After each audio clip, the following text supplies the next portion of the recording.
अन्नदाता, पग पग पर है संग तुम्हारे अन्नदाता। लहू किसानों का बन के पसीना सींचता है धरती का सीना। मेहनत का तेरी हक दिलवाने, नई तकनीक नई खोज बताने। पशुधन को गुणवान बनाना, पौध सुरक्षा को सिखलाना, खेती के सब गुर समझाने, भारत का सरताज बनाने। आठों पहर है संग तुम्हारे अन्नदाता, अन्नदाता। नमस्कार, मैं हूं आपके साथ मोनिका सिंह राणा। आप सभी दर्शकों का अन्नदाता कार्यक्रम में स्वागत करती हूं। हर रोज की तरह कार्यक्रम में लेकर आई हूं खेती बाड़ी से जुड़ी हुई बहुत सी लाभकारी जानकारियां। तो चलिए सबसे पहले देखते हैं क्या है विशेष आज के कार्यक्रम में।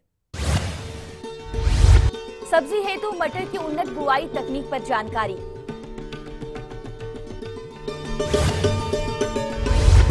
गुलदावदी फूल की उन्नत किस्में एवं रोपाई तकनीक, पंतनगर द्वारा प्रेषित कृषि आधारित मौसम पूर्वानुमान और कृषि सलाह।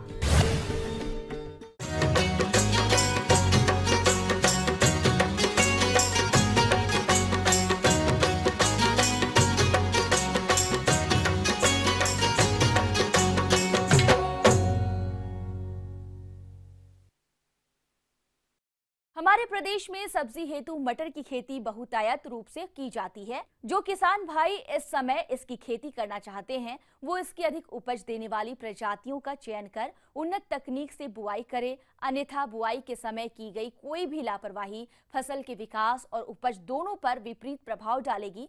तो कैसे करें सब्जी हेतु मटर की उन्नत तरीके से बुआई? इस बारे में जानकारी के लिए आइए मिलते हैं कृषि विज्ञान केंद्र कन्नौज के डॉक्टर अमर सिंह यादव से।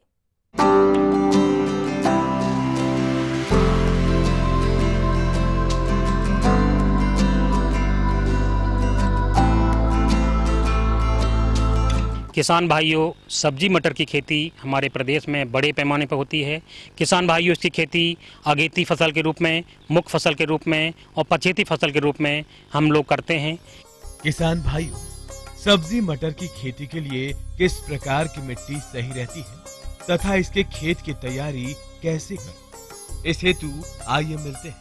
इसके लिए क्या करते हैं किसान भाइयों कि इसमें जो है बलुई दोमट भूमि इसके लिए उपयुक्त होती है। इसके लिए सबसे पहले हम जो है मिट्टी पलटने वाले हल से या जो है कल्टीवेटर से इसकी पहली जुताई कर लेते हैं, इसको सही तरीके से लेवल कर लेते हैं। उसी समय हम लोग जो है लगभग 150 से 200 कुंटल सड़ी गोबर की खाद भी प्रति हेक्टेयर हम इस खेत में मिला लेते हैं। इसके बाद किसान भाइयों बात करते हैं उर्वरक की। उर्वरक के रूप में किसान भाइयों हम इस बात का ध्यान देते हैं कि सबसे पहले हम मिट्टी का परीक्षण करा लें। मिट्टी के परीक्षण के बाद ही उर्वरक का प्रयोग करें। यदि मिट्टी का परीक्षण आप नहीं कराए हैं, ऐसी स्थिति में जो है हम जो है प्रति hectare 40 kilo nitrogen, 60 kilogram phosphorus और 40 किलोग्राम पोटास प्रति हेक्टेयर प्रयोग करते हैं। इसके साथ साथ किसान भाई इस बात का ध्यान देते हैं कि इसको किस तरीके से दिया जाए। देने की विधि के रूप में किसान भाइयों हम नाइट्रोजन को जो है तिहाई मात्रा और फास्फोरस पोटास की पूरी मात्रा खेत की तैयारी करते समय प्रयोग कर लेते हैं। जो नाइट्रोजन मेरा बच जाता है उसको हम 2 भागों में बांट लेते हैं। एक भाग हम प्रयोग करते हैं 20-22 दिन के बाद और दूसरा भाग प्रयोग करते हैं जब खेत में जो है फूल आने की स्थिति हो, उस समय हम इसको प्रयोग करते हैं। किसान भाइयों, किसी भी फसल से अच्छी उपज प्राप्त करने में उन्नतशील प्रजातियों की अहम भूमिका रहती है। तो आप सब्जी मटर के लिए कौन सी उन्नत प्रजातियों का चयन करें, आइए जानते हैं। इसके बाद किसान भाइयों अगली बात आती है कि इसके लिए जो है प्रजातियों की मुख्य फसल वाली प्रजातियां होती हैं विवेक सब्जी मटर 6, विवेक सब्जी मटर 8 और बीएल सब्जी मटर 3 और आजाद P3। इन प्रजातियों को हम जो है मुख्य फसल के रूप में बोते हैं। जी किसान भाई, जब आपको पछेती फसल के रूप में इसकी बुआई करनी हो, इसके लिए जो है पंच सब्जी मटर 4 और आजाद P1 को हम जो है पछेती के रूप में प्रयोग करेंगे। इसके बाद किसान भाई बात आती है बीज की मात्रा। बीज की मात्रा जो है 90 से जो है 100 केजी जो है बीज जो प्रति हेक्टेयर हम प्रयोग करते हैं। इसके बाद बात आती है बीज उपचार। किसान भाइयों, किसी भी फसल को कीट और रोगों से बचाने के लिए सबसे सस्ता और अच्छा उपाय है बीजोपचार करना। तो आप सब्जी मटर के बीज को सर्वप्रथम 2 ग्राम कार्बेंडाजिम दवा से प्रति किलोग्राम बीज को उपचारित कर लें। उसके बाद आप राइजोबियम कल्चर से बीज को उपचारित करें। हम राइजोबियम कल्चर, एक मटर जो आता है 200 ग्राम का कल्चर आता है, इसको जो है लगभग 250 से 300 ml पानी में इसको करीब 50 ग्राम देसी गुड़ के साथ गर्म करते हैं। जब पानी बिल्कुल ठंडा हो जाता है उसको लेकर के हम जो है उसमें कल्चर को हम डालते हैं। इसके बाद 10 किलो बीज को हम इससे उपचारित कर लेते हैं। इसी तरीके जितना भी बीज हमको उपचारित करना हो इसी तरीके से बीज उपचारित कर लेते हैं। किसान भाइयों, अगेती मटर में अक्सर दिक्कत आती है, बीज आपका पौधा उखड़ जाता है, अक्सर ये प्रॉब्लम रहती है। किसान भाइयों, यदि बीज के उपचार के साथ साथ यदि हम जो है मिट्टी का भी उपचार कर लें तो हमारी मटर में उकटा की समस्या नहीं रहती है।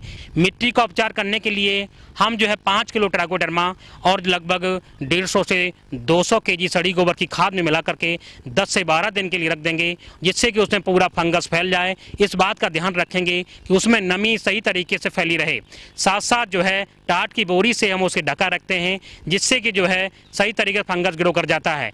जब हम उसको लेकर के शाम के समय खेत में फैला देते हैं और अपने खेत को जुताई कर देते हैं, जिससे हमारे खेत में जो उकटा की समस्या रहती है वो सब नहीं होती है। बुआई की विधि की बात है किसान भाइयों, हम इसमें जो है सीडल्स का प्रयोग करते हैं। इसकी लाइन से लाइन की दूरी 10 से 15 सेंटीमीटर और पौधे से पौधे की दूरी 25 से 30 सेंटीमीटर रखते हैं।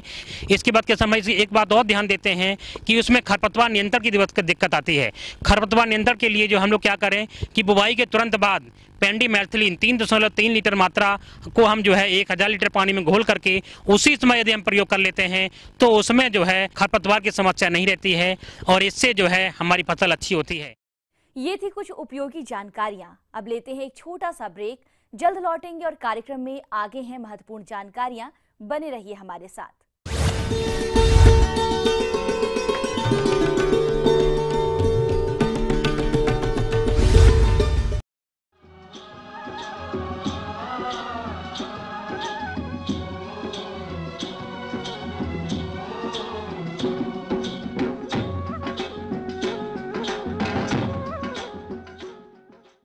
ब्रेक के बाद एक बार फिर से आप सभी दर्शकों का अन्नदाता कार्यक्रम में स्वागत है। बढ़ते हैं अगली प्रस्तुति की ओर।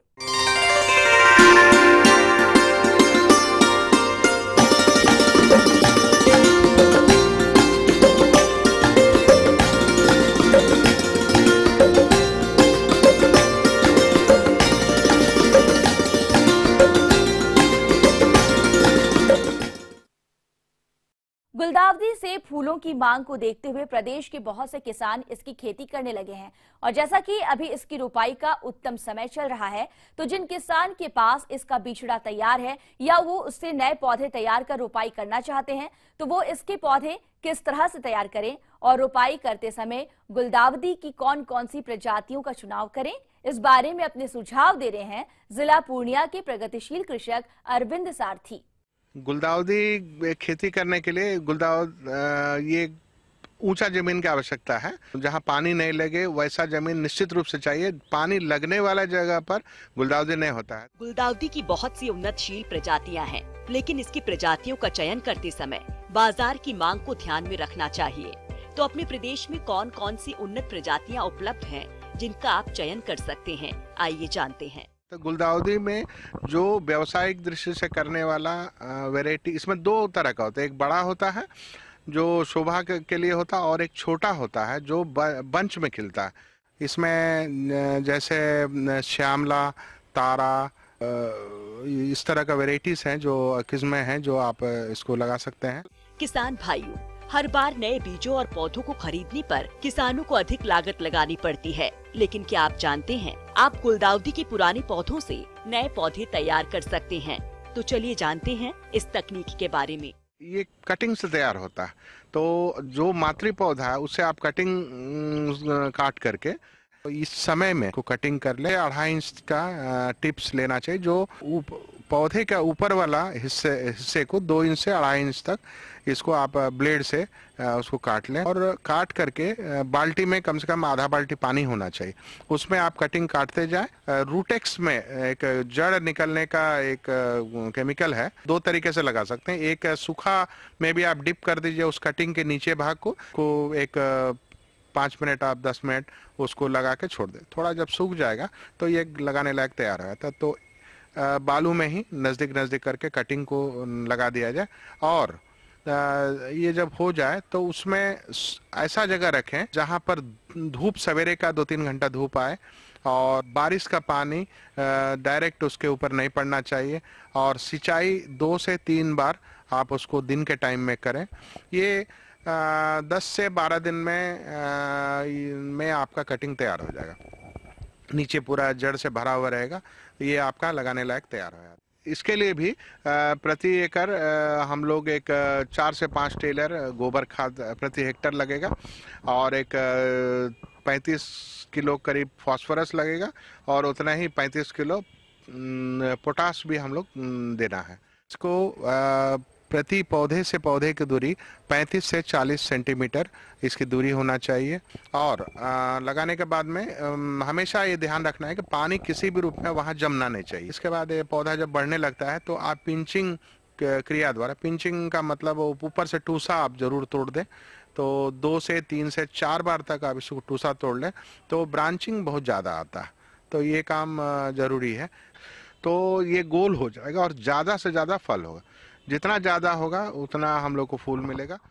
आगे और भी हैं कुछ रोचक जानकारियां, पर यहाँ पर रुकेंगे एक और छोटे से ब्रेक के लिए। जल्द हाजिर होते हैं।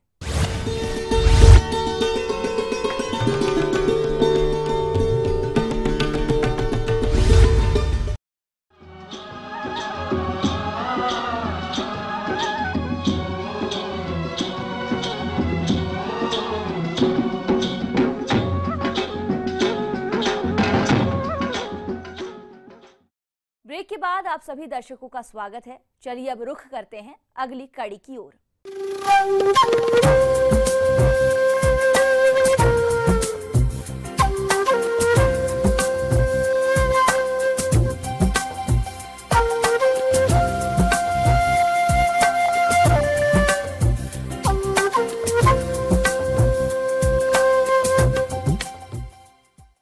मौसम के अनुसार प्रबंधनों पर ही टिकी है आपकी खेती बाड़ी, इसलिए मौसम पूर्वानुमान और उस पर आधारित साप्ताहिक कृषि सलाह इस प्रकार है। कृषि एवं मौसम विभाग के वैज्ञानिक डॉक्टर एच.एस. कुशवाहा द्वारा भेजे गए मौसम पूर्वानुमान रिपोर्ट के आधार पर इस सप्ताह पंतनगर एवं इससे लगे उत्तराखंड राज्य के ऊधम सिंह नगर एवं नैनीताल जिलों के मैदानी क्षेत्रों तथा इससे लगे पश्चिमी उत्तर प्रदेश के मुरादाबाद, रामपुर, बिजनौर, पीलीभीत, शाहजहांपुर, बरेली एवं बदायूं जिलों में इस सप्ताह के आगे आने वाले दिनों में दिन एवं रात्रि के तापमानों में गिरावट होने एवं शुष्क मौसम रहने की संभावना के मद्देनजर सलाह दी जाती है कि किसान भाई धान की शेष बची फसल की कटाई, मड़ाई एवं सफाई के कार्यों में तेजी लाएं। जिन खेतों की पकी फसल गिर गई हो वहां मजदूरों द्वारा हंसिया की सहायता से कटाई करवाएं। कटान को 2 से 3 दिनों तक खेत में ही सूखने के बाद मड़ाई करें तथा विनोयर की सहायता से सफाई कर धूप में सुखाएं तथा बोरों में भंडारित करें। धान की कटाई के बाद जो किसान भाई जीरो टिलेज पद्धति द्वारा गेहूं की बुआई करना चाहते हैं उन्हें सलाह दी जाती है कि वे धान की फसल की कटाई जमीन से 30 सेंटीमीटर की ऊंचाई पर से कराएं एवं बिखरे पुआल को खेत में ही फैला रहने दें तथा उस खेत की जुताई कदापि न करें। ऐसे मौसम में धान की देर से रोपी फसल में इस सप्ताह किसी प्रकार के कीट अथवा बीमारी लगने की कोई संभावना नहीं है, अतः किसान भाई फसल पर किसी भी प्रकार के रसायन का कोई छिड़काव न करें। शरतकालीन गन्ने की बुआई हेतु इस सप्ताह अनुकूल तापमान रहने की संभावना है, अतः तैयार खेतों में उचित मृदा नमी की दशा में गन्ने की बुआई इस सप्ताह करें। कम मृदा नमी वाले खेतों में पहले पलेवा करें तथा बाद में खेत की तैयारी कर बुआई करें। गन्ने की अधिक पैदावार देने वाली एवं शीघ्र पकने वाली प्रजातियों जैसे कोपंत 84-211, को 238, को 241, कोसा 96-258, 84-36, कोपंत 32-20 आदि तथा मध्यम एवं देर से पकने वाली किस्मों जैसे कोपंत 90-223, कोपंत 97-222, कोपंत 96-219, कोसा 94-257, कोसा 767 या कोसा 1148 में से अथवा अधिक पैदावार देने वाली किसी क्षेत्रीय प्रजाति के प्रमाणित बीज की बुआई करें। बुआई हेतु बीज की मात्रा 25 से 30 कुंतल अर्थात 3 आंख वाले 15 से 16,000 टुकड़े प्रति एकड़ रखें तथा पंक्ति से पंक्ति की दूरी 90 सेंटीमीटर रखें। बीज के अच्छे जमाव एवं बाद में फसल को कीट एवं रोगों से बचाने हेतु यह आवश्यक है कि बुआई से पूर्व गन्ने के टुकड़ों को 1 ग्राम कार्बेंडाजिम तथा 2 ग्राम मैंकोजेब का प्रति लीटर पानी की दर से घोल बनाकर 5 मिनट तक घोल में अवश्य डुबोएं। जहां तक संभव हो गन्ने के ऊपरी हिस्से को बीज के लिए प्रयोग करें। उर्वरक मृदा परीक्षण के आधार पर ही दें, लेकिन यदि मिट्टी की जांच न करा पाए हों तब बुआई से पूर्व 65 kilogram urea, 150 kilogram single super phosphate तथा 40 किलोग्राम म्यूरेट ऑफ पोटाश प्रति एकड़ की दर से खेत की मिट्टी में मिला दें। गन्ने के टुकड़ों को तथा बाद में फसल को दीमक आदि कीटों के प्रकोप से बचाने हेतु बुआई के तुरंत बाद नालियों में बोए गए गन्ने के टुकड़ों पर गामा BHC तरल पदार्थ की 2 लीटर मात्रा 400 लीटर पानी में घोलकर प्रति एकड़ की दर से फव्वारे की सहायता से पंक्तियों में छिड़काव करते जाएं तथा तुरंत ही नालियों को मिट्टी से ढक दें तथा पटेला चलाकर खेत को समतल कर लें। बुआई के बाद 10 मीटर की दूरी पर लंबाई में मेड़ बना दें, जिससे खेत में सिंचाई तथा अन्य सस्य क्रियाएं करने में सुगमता रह सके। अधिक आर्थिक लाभ हेतु सलाह दी जाती है कि किसान भाई गन्ने की 2 पंक्तियों के बीच में 1 पंक्ति आलू या 2 पंक्ति लाही या सब्जी की मटर अथवा 3 पंक्तियां मसूर की बुआई करें। इससे खेत में अतिरिक्त सिंचाई एवं उर्वरक देने की कोई आवश्यकता नहीं पड़ेगी। राई की बुआई हेतु इस सप्ताह भी अनुकूल तापमान रहने की संभावना है, अतः किसान भाई उचित मृदा नमी की दशा में राई की उन्नत किस्मों जैसे राई 19, पंत राई 20, पंत राई 21, पंत श्वेता, वरदान, आशीर्वाद आदि में से किसी किस्म का बीज उपलब्ध होने पर इस सप्ताह बुआई करें। साथ ही पीली सरसों की पंत पीली सरसों 1 या रागनी तथा करण राई की किरण नामक किस्म के प्रमाणित बीज की बुआई करना आर्थिक दृष्टि से लाभप्रद रहेगा। बीज की मात्रा 2 किलोग्राम प्रति एकड़ रखें। उर्वरक मृदा परीक्षण के आधार पर दें, अन्यथा 40 kilogram urea, 100 kilogram single super phosphate व 20 किलोग्राम म्यूरेट ऑफ पोटाश प्रति एकड़ की दर से मिट्टी में मिलाएं। उचित मृदा नमी सुनिश्चित कर लें। दिन के समय धूप खिलने की संभावना के मद्देनजर लीची के वृक्षों की जड़ों के पास 15 से 20 सेंटीमीटर गहराई की मिट्टी निकालकर खुला छोड़ दें तथा अगले सप्ताह 50 से 60 किलोग्राम कंपोस्ट खाद, 2 किलोग्राम सिंगल सुपर फास्फेट और 1.5 किलोग्राम पोटेशियम सल्फेट प्रति की दर से मिट्टी में मिलाकर जड़ों के पास भरें। आलू की बुआई हेतु इस सप्ताह भी अनुकूल तापमान रहने की संभावना है, अतः तैयार खेतों में उचित मृदा नमी की दशा में आलू की मुख्य किस्मों जैसे कुफरी बहार, कुफरी ज्योति, कुफरी आनंद, कुफरी बादशाह, कुफरी अशोक आदि में से किसी किस्म का बीज उपलब्ध होने पर 10 सेंटीमीटर की गहराई पर 60 सेंटीमीटर की दूरी पर बनी पंक्तियों में 12 कुंतल बीज की प्रति एकड़ की दर से बुआई करें। बीज के अच्छे जमाव हेतु बुआई से पूर्व आलू को 1 ग्राम कार्बेंडाजिम एवं 2 ग्राम मैंकोजेब का प्रति लीटर पानी की दर से घोल बनाकर 5 मिनट तक डुबोएं तथा उसके तुरंत बाद बुआई कर दें। बुआई के समय उर्वरक मृदा परीक्षण के आधार पर ही दें, अन्यथा 40 kilogram urea, 100 kilogram single super phosphate एवं 40 किलोग्राम म्यूरेट ऑफ पोटाश प्रति एकड़ की दर से मिट्टी में भली भांति मिला दें। साथ ही पालक, मेथी तथा धनिया के बीजों की बुआई जारी रखें।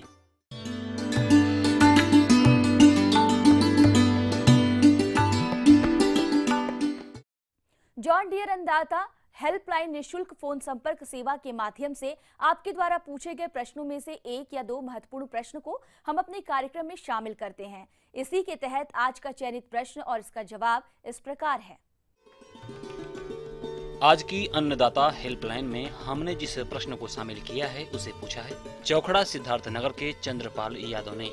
आपने धान की फसल में इस समय लगने वाले कीटों के नियंत्रण पर जानकारी चाहिए है, तो इसके लिए देखिए कार्यक्रम का यह अंश। किसान भाइयों, इस समय एक कीट और जब प्रक्षेत्र का भ्रमण करने के दौरान देखने में आ रहा है कि कहीं कहीं दुग्धावस्था में जहां फसल आ गई है वहां पर गंदी कीट का प्रकोप देखने में आ रहा है। तो गंदी कीट क्या करता है कि जैसे ही दाने बन रहे होते हैं उसी समय उसके दूध का रस निकाल करके जो दूध बनने की प्रक्रिया है उसको अवरुद्ध कर देता है, जिस कारण से जो दाना है वो नहीं बन पाता है और पैदावार बहुत कम होती है। तो इस कीट के प्रभावी नियंत्रण के लिए किसान भाइयों को चाहिए कि जो डस्ट आती है, धान के गंधी बग कीट के नियंत्रण के लिए मिथाइल पैराथियान का बुरकाव करें।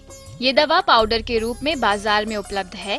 इस दवा की 9 से 10 किलोग्राम मात्रा 1 एकड़ खेत में डालें। सुबह के समय ही डालें, जिससे कि जो दवा है, पाउडर है, उसके ऊपर चिपक जाए और जो नियंत्रण है वो कीट पर पाया जा सके। दूसरा कीट और इस समय खेत में जाएंगे आप देखने को मिल रहा है, जो कि BPH है और हल्के रंग के फुदके से, जो कि आप लोग मच्छर के नाम से भी कहते हैं कि सफ़ेद मच्छर और काला मच्छर खेत में आ रहा, ब्राउन हॉपर है। बहुत छोटा कीट होता है किसान भाइयों। ये जो कीट है किसान भाइयों, ये पहले शुरुआत में आप देखेंगे जैसे एक स्पॉट में कुछ पास, और फिर देखते हैं कि वो तने के पास जैसे ही तने को ऊपर से रस चूसते हुए पत्तियों का रस चूसता है, इसके बाद कुछ देर बाद देखने को मिलता है कि जैसे कि फसल पूरी तरीके से वहाँ पर गोलाई में सूख गई है। किसान भाइयों, इसी तरीके से ये अगर कुछ दिन अगर इसकी देखरेख ना की गई तो पूरी फसल को ये सुखा देता है। किसान भाइयों को चाहिए कि इस कीट की रोकथाम के लिए तुरंत ही प्रभावी जो दवा है, जिसमें कि एक दवा इस समय जो नई दवा है जो कि ब्रूफोबेंजीन के नाम से किसान भाइयों आ रही है, ये साल्ट है। इस दवा का जो 1 से 1.5 ml प्रति लीटर की मात्रा की दर से छिड़काव कर देंगे तो प्रभावी नियंत्रण हो सकता है। किसान भाइयों, ब्रूफोबेंजीन के अलावा अगर नहीं मिलती है दवा तो किसान भाइयों को जो इमिडा क्लोरबिड के नाम से दवा जो हमारे मार्केट में है, उसको लेकर के लगभग 1 ml 3 लीटर पानी में घोल बना करके स्प्रे कर देंगे तो भी इस जो कीट से, BPH से छुटकारा पा सकते हैं और फसल को बचाया जा सकता है।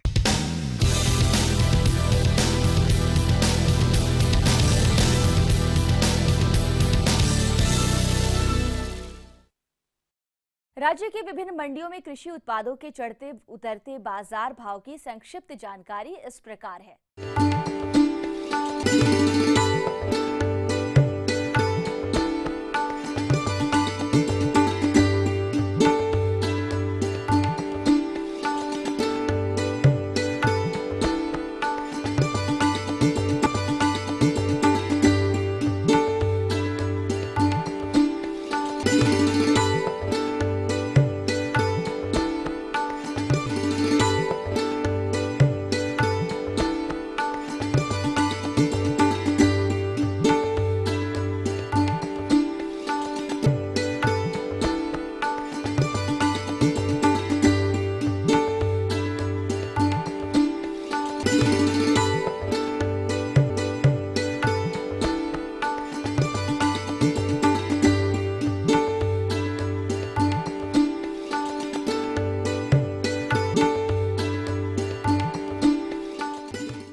हम ये उम्मीद करते हैं कि आज का कार्यक्रम आप सभी दर्शकों के लिए उपयोगी रहा होगा।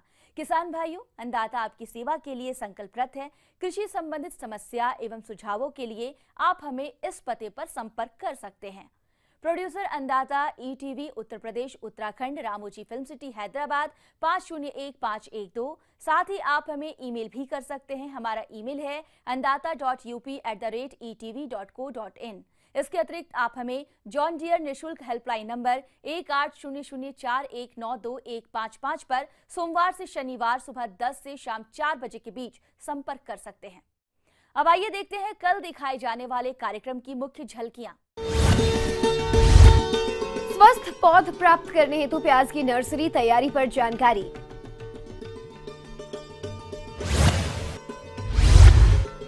अच्छे बाजार भाव के लिए किसान कैसे करें सोयाबीन की कटाई और मड़ाई का कार्य। फिलहाल अन्नदाता की पूरी टीम को इजाजत दीजिए। कल फिर इसी समय आपसे मुलाकात होगी कृषि संबंधित कुछ और महत्वपूर्ण जानकारियों के साथ। नमस्कार।